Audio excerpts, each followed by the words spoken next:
let's say you meet this person, right? Right. And she doesn't want to, and you propose to her. You've been dating for a long time. You propose Right. to her. She don't want to take your last name. How you feel about that?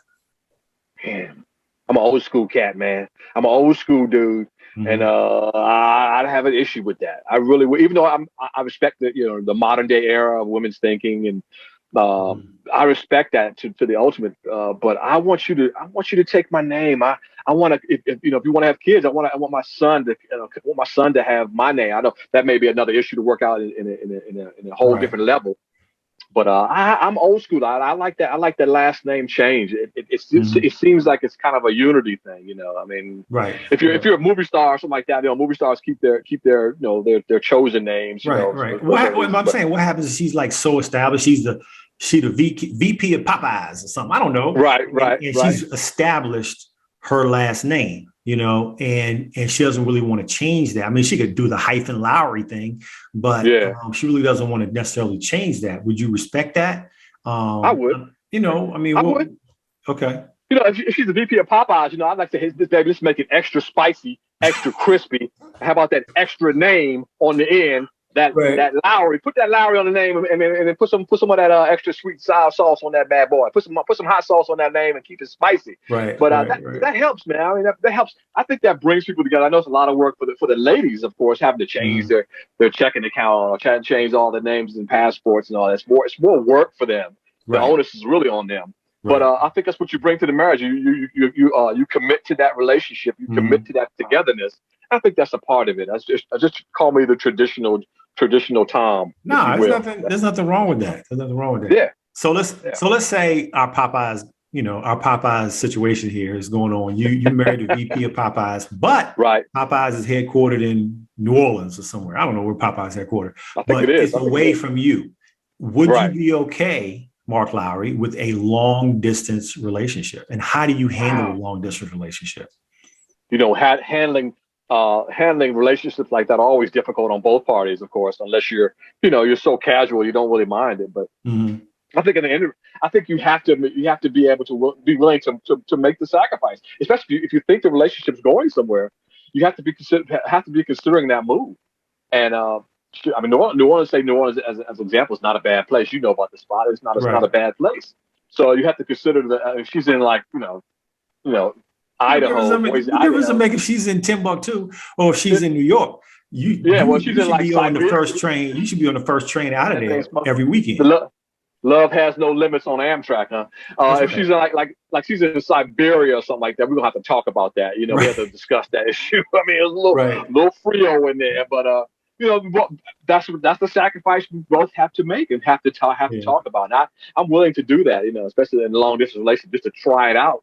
I mean, to see if it's going to work that way, you have to Right. try it out. Yeah. Right. Right. So Gwen left. I mean, she left. She was we were separated from each other twice. So Right. she was in New Jersey one time and then she was in Memphis another time. And you guys been all Um, over the world too, so I Well, mean, yeah. it's So crazy. Yeah. we were, but she was gone for like 2 years during those time periods, Right. right? Right. Both of those time Yeah. periods. So it was difficult. And then one of those time periods, I had like a 2 or 3 year old, a 10-year-old, and 12-year-old. So it was tough, with the kids, and Oh it's yeah. tough. Oh yeah. And I think the biggest thing with long distance relationships is making sure that when she does come back in town, it's all about her. It's Right. all That's about amazing. I her. love that. I Yeah, love that. and it's not about anything else. And you got to just water down your expectations of what this weekend is going to be. We got one weekend a month. You got to make that weekend just like on point, right? And you Oh got to yeah. make Oh sure yeah. your expectations are try to make your expectations the same for both parties. Because she's going to Right. want to come home and be like, Chris, why are you doing this and this with the kids? But if we had communicated about that prior, there's no She would have known. questions, She would have known. um, Yeah. she's Right. the spouse is the one that's coming back in town is still going to have those certain expectations, like maybe you shouldn't be doing this with Chrissy or Justin or whatever, right? And that makes it difficult. But forget all that. It ain't about them kids. It's about Right. us right now. Yeah. Taking Oh care of yeah. us right now, whatever that Right. means to you. So And in a weird way, it was difficult for us, but in a weird way, we kind of rekindled a lot of things and started dating again because we would always go out. I mean, she came in town. We would always go out somewhere together. We would always have, that just like special time. We were just on fire that weekend. That kind of thing. Yeah. And I think that's what helped it out, as well as what I discussed, previously. We really, really communicated. Like, put the phone down, Mm-hmm. turn the TV off, sit on this couch and holler at your boy. Talk it out. And let's just talk. And whatever that led to, or let's go to the bar and just sit at the bar and just talk, and not have all these other outside influences going on. And don't just talk about what's going on with the kids. Talk about what's going on with you, that kind of stuff. And I think that's extraordinarily important. That communication piece, I think, is broken, and it's extraordinarily important. So. Exactly. You guys made it. Yeah, you guys are here, still together.